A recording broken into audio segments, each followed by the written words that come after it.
All right, let's talk about something so many of us feel, but maybe don't say out loud.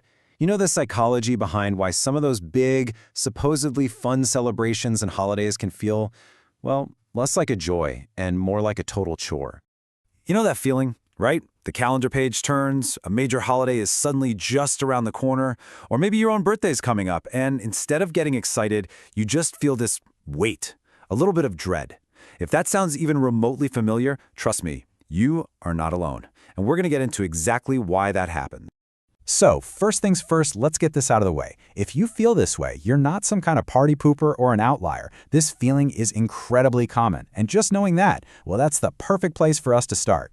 I mean, that little urge to just hit the fast forward button on the whole thing, the desire to treat New Year's Eve just like any other Tuesday night, or to let your birthday quietly slip by, that's not weird. It's definitely not wrong. It is a completely valid emotional response, and it actually has some very real psychological roots. So what's really going on here? It's so easy to just chalk it up to, oh, I guess I just don't like parties. But the reasons go so much deeper than just forced socializing. Let's really start to unpack the why behind all of this. This right here, this is the core conflict. It's like this constant tug of war. On one side, you've got all the external pressure, the forced fun, what society expects, doing things just because you're supposed to. And on the other side, that's what we're actually craving, things that have personal meaning, a genuine desire to connect. And that clash, that's exactly where the dread starts to build. And this is where psychology gives us a fantastic way to understand it all. This isn't just some vague, fuzzy feeling. Researchers have actually pinpointed 3 specific psychological reasons that really explain this whole aversion to big celebrations. Okay, let's break these down. First up, there's just a natural resistance to social pressure. I mean, who likes being told how to feel? Holidays often come with this unspoken script that demands, you will be happy now.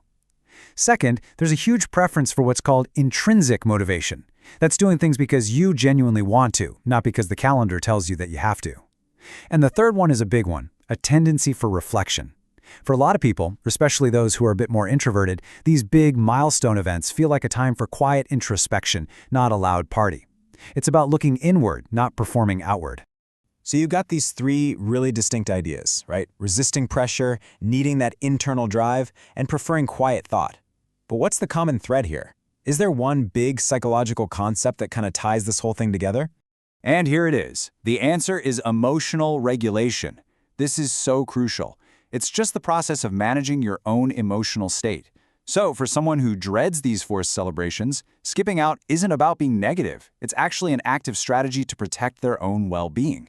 And this can look like a lot of different things, right? It might mean just opting out completely, or maybe it just means leaving a party a little early. It's all about consciously choosing how to engage so you can avoid that anxiety that comes with forced fun. And this brings us to a really important point. This whole thing isn't about a lack of celebration. It's about preferring a completely different kind of celebration. So let's talk about the real power of reflection. I mean, this just says it all perfectly, doesn't it? For so many people, the most meaningful way to mark a birthday or a new year isn't with a ton of noise and a big crowd, but with just a quiet, clear-headed moment to actually look back and take stock of everything. You know, choosing to reflect isn't some lesser option. It's an incredibly powerful one. Instead of all that noise, you get real personal meaning. You build genuine self-awareness. You get to set goals that are actually yours, not just what society thinks they should be. It's just a quieter, more personal, and honestly, a more profound way to mark the passing of time. So if there is one single thing to take away from all of this, let it be this. This feeling, this aversion to holidays, it's not about being antisocial or anti-fun. It is about being pro-authenticity. It's about putting your own genuine feelings first instead of just performing an emotion because you feel like you're supposed to. And that kind of leaves us with one last big thought to chew on. What if we, as a culture, just shifted our whole definition of a successful year?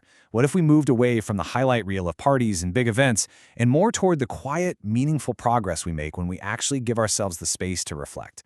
Just think about that for a second. What would that change for you?